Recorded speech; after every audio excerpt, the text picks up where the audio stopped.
गेल्या 2 वर्षापासून महाराष्ट्र शासनाच्या 90,000 कोटीची देयके बाकी असल्याबद्दल आम्ही वारंवार पाठपुरावा करतोय आणि आम्हाला भीती होती की आज शेतकऱ्यांच्या जशा आत्महत्या घडल्या तशाच कंत्राटदारांच्या घडतील।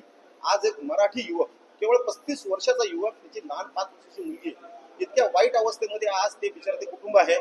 माझी साहेब महाराष्ट्राला, तमाम महाराष्ट्रातील कंत्राटदारांना माझी हात जोडून विनंती आहे की तुम्ही कुठल्याही प्रकारचा असा अविवेकी विचार करू नका, आत्महत्यापासून तो विचार तुम्ही करू नका। आपण लढू, त्या शासनाबरोबर आपण लढू, या प्रशासनाबरोबर लढू, हे जे खुर्च्यामध्ये बसणारे जे अधिकारी आहेत यांच्या विरोधात आपण लढू, कारण की हेच ह्या सगळ्याची मेक आहे, ते मेन सर्वात महत्वाची।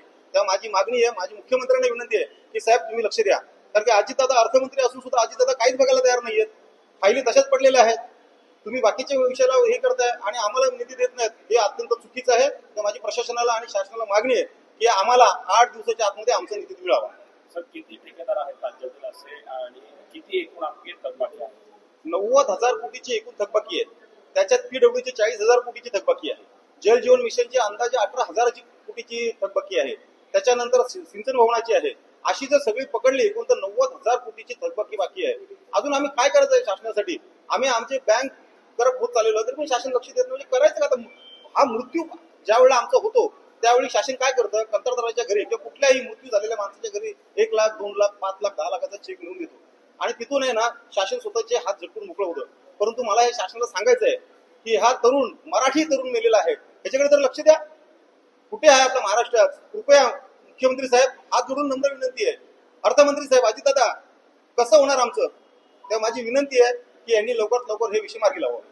मागण्या मांडण्यानंतर पुढची भूमिका काय? हे बघा, मागण्यानं झाल्यानंतर आमची खूप आक्रमक भूमिका आहे, मी तुम्हाला सांगतोय, कारण की आता एक मृत्यू झालाय, या एक मृत्यूला सुद्धा जर सरकार जबाबदार राहणार नसेल आणि हे गोष्टी जर बघणार नसतील, आताच मी माननीय पाणी पुरवठा मंत्री गुलाबराव पाटलांची मी मुलाखत ऐकली, त्यांनी सांगितलं की त्यांचं कुठल्याही प्रकारचं बिल त्यांच्या नावाचं हे जिल्हा परिषदेकडे बाकी नाहीये। परत साहेबांनीच सांगितलं की कदाचित त्यांनी सबलेट केलेलं असेल। मला सांगा, एवढे मोठमोठे टेंडरला अशा अटी टाकतात, अहो छोटे मोठे उद्योजक जे आहेत ते कुठून भरणार होते अटी शर्ती पूर्ण करणार? म्हणजे कोणातरी नावावरती काम घेतोय तो बिचारा आणि नवीन तरुण उद्योग समूह कुठेतरी तयार होण्याचा प्रयत्न करतोय। म्हणजे एकीकडे ते करायला गेलं, म्हणजे नक्की शासनाचं धोरण काय आहे की ह्या तरुणांना फक्त असंच मारण्यासाठी ठेवायचं का? तर हे पुढची भूमिका काय असेल? आमचं आंदोलन तीव्र होईल।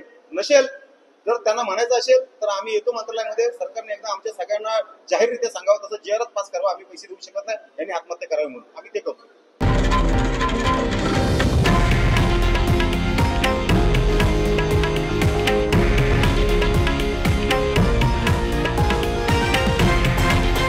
हे आहे देशातील नंबर 1 न्यूज नेटवर्क आणि आपण पाहत आहात TV9 मराठी, एकमेव।